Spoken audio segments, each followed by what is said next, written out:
10th का विषय है विज्ञान, पाठ है 2, जिसका नाम है अम्ल, क्षारक एवं लवण। तो आइए देखते हैं। इसमें हम देखेंगे धातु कार्बोनेट। तो क्या होता है धातु कार्बोनेट? धातु कार्बोनेट धातु के धनायनों और कार्बोनेट ऋणायनों CO3 2- से मिलकर बनने वाले आयनिक यौगिक होते हैं। यानी हमारा जो है धातु कार्बोनेट जो है वो धातु के धनायनों से और कार्बोनेट ऋणायन जिसे CO3 2- कहते हैं, धातु धनायन और CO3 2- से मिलकर बनते हैं। जैसे कि इसका एग्जाम्पल है हमारा चूना पत्थर। चूना पत्थर का फार्मूला होता है CaCO3। तो इसमें Ca जो है वो हमारा धातु है, जबकि CO3 जो है वो कार्बोनेट ऋणायन होता है। इसी प्रकार हमारा है सोडियम कार्बोनेट। तो सोडियम कार्बोनेट में Na जो है वो आपका सोडियम धनायन है, जबकि CO3 जो होता है वो आपका कार्बोनेट ऋणायन होता है। इसी प्रकार पोटेशियम कार्बोनेट है हमारा K2CO3। के जो है वो धातु धनायन होता है और CO3 जो होता है वो आपका कार्बोनेट ऋणायन होता है। अगला है हमारा धातु कार्बोनेट का अम्ल के साथ अभिक्रिया। यानी जब धातु कार्बोनेट जो है वो अम्ल के साथ अभिक्रिया करते हैं तो क्या बनाते हैं? तो जब कोई अम्ल धातु कार्बोनेट के साथ अभिक्रिया करता है तो लवण, पानी और कार्बन डाइऑक्साइड गैस बनता है। यानी धातु कार्बोनेट जो है वो अम्ल के साथ जब अभिक्रिया करता है तो उत्पाद में लवण, पानी और कार्बन डाइऑक्साइड बनाता है। इसे हम इस प्रकार भी लिख सकते हैं, धातु कार्बोनेट से अभिक्रिया करता है कौन? अम्ल। और अम्ल धातु कार्बोनेट से अभिक्रिया करने के बाद लवण, जल और कार्बन डाइऑक्साइड बनता है।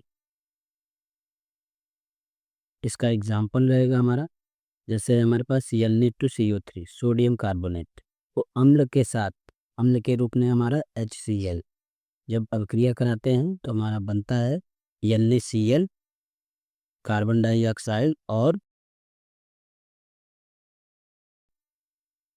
अगला है हमारा धातु हाइड्रोजन कार्बोनेट या बाइकार्बोनेट। क्या होता है ये? धातु हाइड्रोजन कार्बोनेट या बाइकार्बोनेट, यानी धातु हाइड धातु हाइड्रोजन कार्बोनेट को हम बाइकार्बोनेट के नाम से भी जानते हैं, जिसमें धातु धनायन और हाइड्रोजन कार्बोनेट HCO3- आयन होते हैं।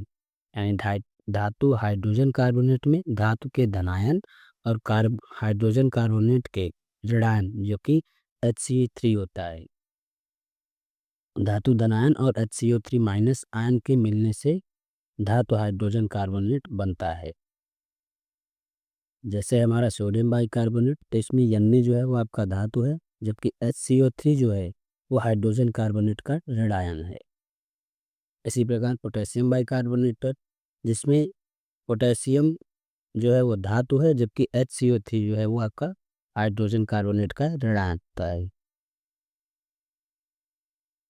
अगला है हमारा धातु हाइड्रोजन कार्बोनेट का अम्ल के साथ अभिक्रिया। जब धातु हाइड्रोजन कार्बोनेट अम्ल के साथ अभिक्रिया करता है तो क्या बनता है? जब धातु हाइड्रोजन कार्बोनेट अम्ल के साथ अभिक्रिया करता है तो धातु लवण, जल और कार्बन डाइऑक्साइड गैस बनता है। यानी धातु हाइड्रोजन कार्बोनेट अम्ल के साथ अभिक्रिया करने के बाद उत्पाद में लवण, जल और कार्बन डाइऑक्साइड गैस बनता है। इसे हम ऐसे भी लिख सकते हैं कि अम्ल को धातु कार्बोनेट के साथ जो है धातु बाइकार्बोनेट के साथ अभिक्रिया करते हैं तो हमारा लवण, कार्बन डाइऑक्साइड और जल बनता है। तो ये देखते हैं इसका एग्जाम्पल, जैसे है अम्ल के रूप में हमारा HCl हाइड्रोजन क्लोराइड और धातु कार्बोनेट के रूप में है हमारा NaHCO3 यानी सोडियम बाइकार्बोनेट। ये जब अभिक्रिया करते हैं तो हमारा बनता है NaCl जो कि लवण होता है, और CO2 कार्बन डाइऑक्साइड गैस और जल यानी H2O। तो इस तरीके से हमारा जो है धातु हाइड्रोजन कार्बोनेट जब अम्ल के साथ अभिक्रिया करता है तो हमारा लवण, कार्बन डाइऑक्साइड गैस और जल बनता है।